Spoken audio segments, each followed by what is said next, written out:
Salve pessoal, bom dia, boa tarde, boa noite, boa madrugada. Hoje eu tô aqui a caminho do Campus Litoral, esse trajeto que a gente faz todo dia aqui pela Freeway, passando aqui ao lado da Lagoa dos Barros. A geografia também se faz em movimento, então como a gente não ia ter muito tempo para gravar o vídeo dessa semana, a gente está começando nosso 6º módulo, optei por gravar aqui nesse caminho. Não se preocupem que tô abaixo do limite de velocidade aqui, tá pessoal?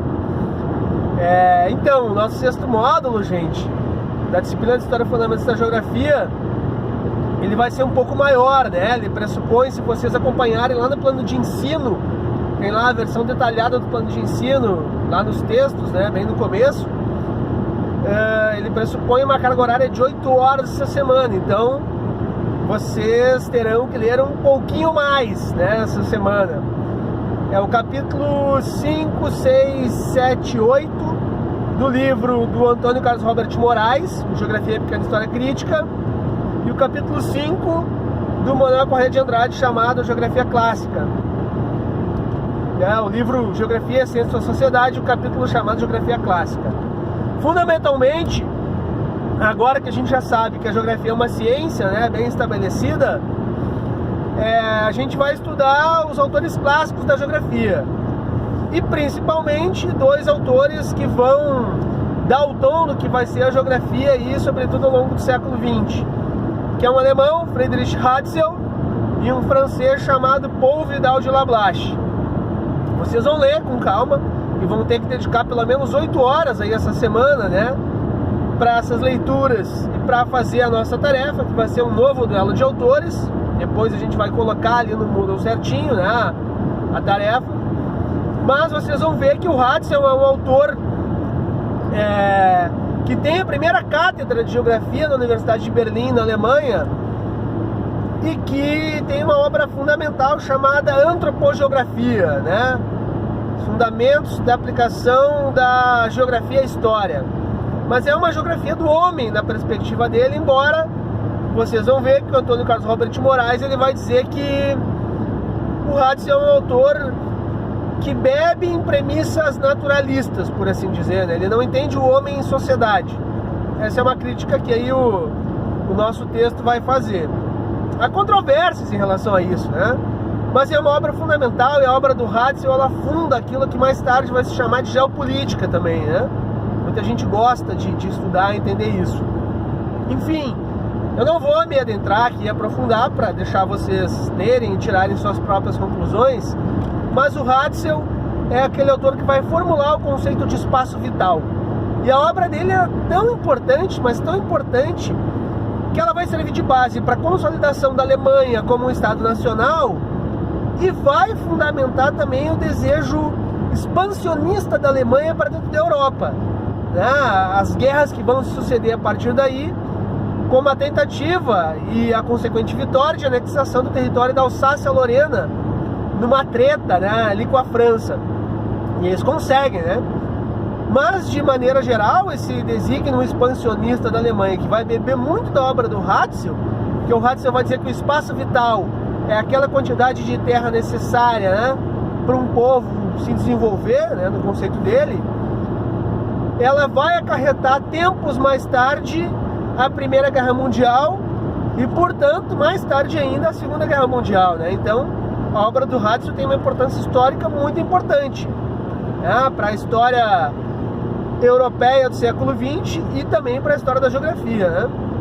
Do ponto de vista das obras do Ratzel, esse livro, principalmente chamado Antropogeografia, ele pressupunha que a geografia não tinha um escopo social ou físico ou natural, né?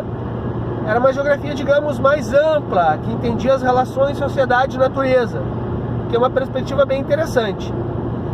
Já a obra do francês, o Paul Vidal de Lablache, é um contraponto à obra do Ratzel, né? Embora do ponto de vista metodológico vai ser mais ou menos parecido, o Lablache vai dizer que a geografia estuda os lugares, né? Muito do que a gente concebe hoje como geografia regional vai vir dessa obra do Lablache. Mas, e aí por isso que é interessante, sobretudo o capítulo 5, o capítulo 6 da obra do Antônio Carlos Robert Moraes, é que ele vai dizer o seguinte: a obra do Lablache, como ele era francês, ela serviu para tentar deslegitimar o discurso do Ratzel, que dizia que, bom, né, era necessária uma porção de terra maior para se desenvolver e etc e tal. Isso vai fundamentar o que ele vai chamar dos desígnios expansionistas alemães. A obra do Lablache, por sua vez, vai criticar isso, né? Vai dizer que não tem esse papo, né? Por outro lado, ela esconde que a França era um país que tinha já várias colônias no continente africano, no continente asiático e até aqui na América, né? A gente ainda tem, aliás, né, uma colônia francesa que é a Guiana Francesa.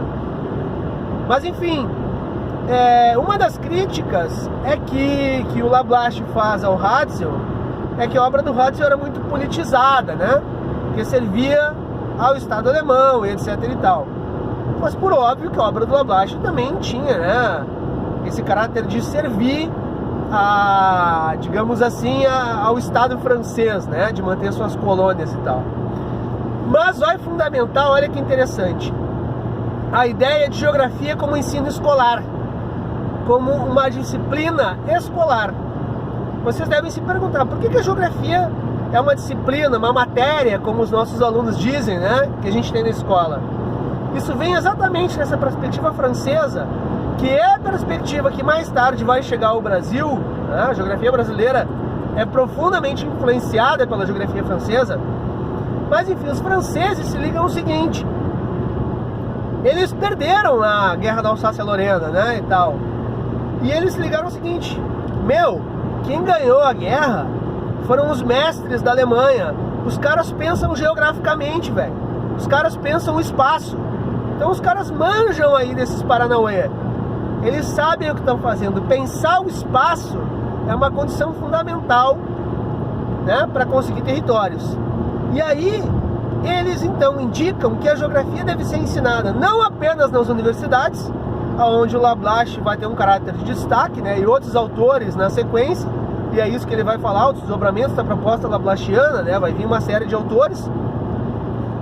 Aliás, o Lablache muda o centro de gravidade do pensamento geográfico. Da Alemanha, que estava com o Ratzel, ela vai para a França. Aliás, da Alemanha, que estava desde o Humboldt e Ritter, depois do Ratzel, ela vai para a França. Mas os caras se ligam que é fundamental, os franceses se ligam que é fundamental ter a geografia na escola. E desde então a geografia passa a ser uma disciplina escolar. Mas porque eles sabiam que era importante saber a geografia, mas num caráter um tanto mais militar, ou, né, no sentido de expansão do seu estado. É por isso que anos e anos e anos mais tarde vai ter um outro francês chamado Yves Lacoste que vai dizer, e vai ter um livro inclusive, que eu coloquei aí nos PDFs, um livro chamado A Geografia, isso serve em primeiro lugar para fazer a guerra, porque ela surge com essa perspectiva, né? E ele vai tentar desconstruir isso, né? Felizmente, ainda bem, né? Mas enfim, é interessante essa ideia de disputa entre Alemanha e França para entender como a geografia se consolida como uma ciência positivista, tradicional, clássica, empírica, descritiva, e o legado que as obras desses dois autores, Ratzel e Lablache, vão deixar pra gente. Aí vocês me perguntam, tá, mas só tem esses dois aí? Só tem o Ratzel na Alemanha e o Lablache na França? Não, teve vários outros. No entanto, como se diz, né, a história é contada por aqueles que vencem, aqueles que julgam que vencem, né?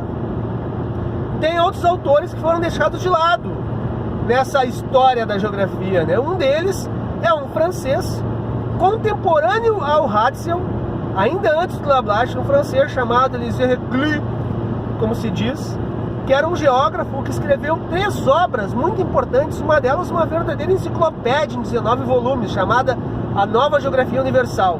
Isso lá no finalzinho do século XIX, lá, virada de 1800 para 1900. Mas tem uma outra obra dele em 5 volumes, chamada Terra e o Homem, que o cara constrói aquilo que a gente chama hoje de geografia social, sem separar a geografia física e humana, né? Mas por que a obra do Reclus não é tão conhecida?